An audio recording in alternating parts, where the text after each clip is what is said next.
नमस्कार, आवाज स्टुडिओमध्ये सर्वांचं स्वागत. मी आकाश भोसले. खरं तर विद्यापीठांचे वाद हे खरं तर नवीन नाहीत आपल्यासाठी. JNU असेल, हैदराबाद युनिव्हर्सिटी असेल, LIU असेल आणि आता सावित्रीबाई फुले पुणे विद्यापीठ असेल, जेवणाच्या थाळीवरून दोघांनी एका थाळीमध्ये जेवायचं नाही. जेवणाच्या थाळीवरून विद्यार्थ्यांवर 353 सारखे गुन्हे पुणे विद्यापीठाने दाखल केलेले आहेत. काय सांगाल? हे गुन्हे दाखल केलेत, विद्यार्थी जे आहेत ते कुठेतरी बहुजन आहेत, जाणीवपूर्वक हे गुन्हे दाखल केले. गुन्हे दाखल केले ही नंतरची बाब आहे. गुन्हे दाखल करण्याची पार्श्वभूमी अशी आहे की विद्यापीठानं एक परिपत्रक काढलं. त्या परिपत्रकामध्ये त्यांनी विद्यार्थ्याला कुठल्याही विद्यार्थी संसदेला आणि तिथल्या प्रतिनिधींना विश्वासात न घेता पत्रक असं काढलं की एका ताटामध्ये एकच व्यक्ती जेवेल. ही मनमानी कारभार आहे. कुणी किती ताटात किती वेळेस जेवायचा हा वैयक्तिक प्रश्न आहे, पहिली बाब.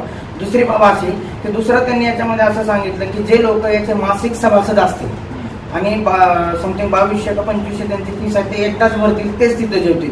परंतु कुलगुरूंना ही जाण आहे की महाराष्ट्रामध्ये जी काय पाठिंबाचा दुष्काळी भाग आहे आणि पूर्ण महाराष्ट्रात दुष्काळ आहे आणि ते ॲट ए टाइम एवढी रक्कम नाही देऊ शकत आहे, याची जाण असताना ही थोपवण्याचा कार्यक्रम केला.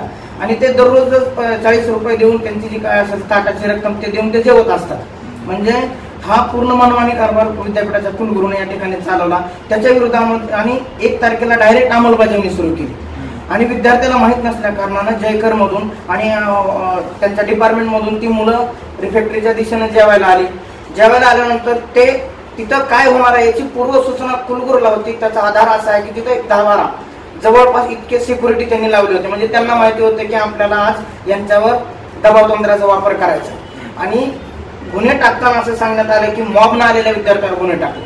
जर एकच दरवाजा रिफॅक्टरीला असेल, रिफॅक्टरी म्हणून एक जवळपास विद्यापीठामध्ये 2-4 हजार विद्यार्थी या ठिकाणी तिथं जेवतात. जर तो मॉब 2 मिनिटासाठी जरी बाहेर थांबला तरी ते विद्यार्थ्याचं रूपांतर मॉबमध्ये होतं. आणि याचा आधार घेऊन कुलगुरूंनी त्यांच्यावरती खोटे गुन्हे दाखल केले. कुठेतरी सावित्रीबाई फुले पुणे विद्यापीठात रोहित मुलाची पुनरावृत्ती होईल असं वाटतंय का एकूण आजच्या वातावरणावर? ऍक्च्युली माझं असं मत आहे की सावित्रीबाई फुले पुणे विद्यापीठाला इतक्या क्रांतिकारी महामातेचं नाव देण्यात आलं, इतके भेटरे कुलगुरू मिळाले विद्यार्थ्याला ते भेटत नाही. दुसरी गोष्ट, जे हैदराबाद युनिव्हर्सिटीमध्ये जे झालं त्याला हा कुलगुरू कारणीभूत होता. दत्तात्रय भंडारू असं त्या मंत्र्याचं नाव होतं आणि कुलगुरूचं नाव काहीतरी होतं. त्याला डायरेक्ट स्मृती इराणीनं फोन केल्याचे पुरावे आहेत. आणि त्याचा वापर करून रोहित वेमुलाची त्या ठिकाणी हत्या करण्यात आलेली आहे. त्या पद्धतीनं बहुजन विद्यार्थी शिक्षणापासून वंचित ठेवण्यासाठी आमचं असं म्हणणं आहे की आजही कुणातरी भाजपच्या मंत्र्यांना महाराष्ट्रातल्या किंवा केंद्रातल्या स्मृती इराणी सुद्धा त्याच्यामध्ये असू शकतात. तर आमचं असं म्हणणं आहे की त्यांनीही याच्यावरती लक्ष घालून कुलगुरूचा हात याच्यामध्ये असेल. त्या काळामध्ये आधी 2 दिवस नंतर 2 दिवस कुलगुरूचे कॉल रेकॉर्ड बघावेत असं आमचं म्हणणं आहे. कारण त्याच्यामध्ये यांचा हात असेल. त्याच्यामुळं की हे जे सरकार आहे ना, संघी सरकार आहे, कुलगुरू हे त्यांना खोर आहेत असं माझं मत आहे वैयक्तिक. आणि त्या दृष्टीनं मनुस्मृतीला मानणाऱ्यामध्ये बहुजन समाजाला शिक्षणापासून वंचित ठेवणं हे मनुस्मृतीचा पायगंडा संविधान देशात अंमलात असताना कुलगुरू राबवत आहेत असा माझा अनुभव आहे. विद्यार्थ्यांवर गुन्हे दाखल झाले, इतर विद्यार्थी असतील, इतर संघटना असतील, कुलगुरूंना ह्या संदर्भात भेटायला गेल्या होत्या. जे गुन्हे तुम्ही दाखल केले 353 सारखे आणि इतर गुन्हे, ते गुन्हे तुम्ही मागं घ्या. तर त्यावेळी तुम्ही त्यावेळी होता, तर काय सांगण्यात आलं कुलगुरू? काल दुपारी कुलगुरूला भेटायला गेलो होतो. कुलगुरू मध्ये असताना त्यांनी आम्हाला 1 तास तिथं बाहेर बसवलं. परंतु आम्ही 12 विद्यार्थ्यांवरती जे खोटे गुन्हे दाखल केले त्या संदर्भामध्ये त्यांच्या सन्मानासाठी आम्ही तिथं वेळही बघितली. कुलगुरू आहेत मोठ्या पदावर, त्यांनाही वेळ असतो. परंतु 12 विद्यार्थ्यावर अटक होण्याची वेळ आली, त्यांनी प्राधान्य दिलं पाहिजे. कारण कुलगुरू हे विद्यार्थ्यासाठी आहे, विद्यार्थी कुलगुरूसाठी नाही आहे. तरी सुद्धा मग बाहेर आल्यानंतर त्यांनी सांगितले 2 मिनिटांमध्ये तुमचं म्हणणं मांडा. 12 विद्यार्थ्याचा मुद्दा 2 मिनिटांमध्ये कसा काय मांडणार हे मी कुलगुरूला विचारलं.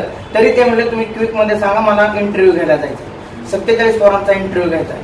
म्हणजे एका बाजूला 47 लोकांचा इंटरव्ह्यू त्यांच्या एक जागेसाठी त्याच्या भविष्याचा विचार करतायत कुलगुरू. परंतु 12 विद्यार्थी आज अटक वॉरंट निघण्याची वेळ आली.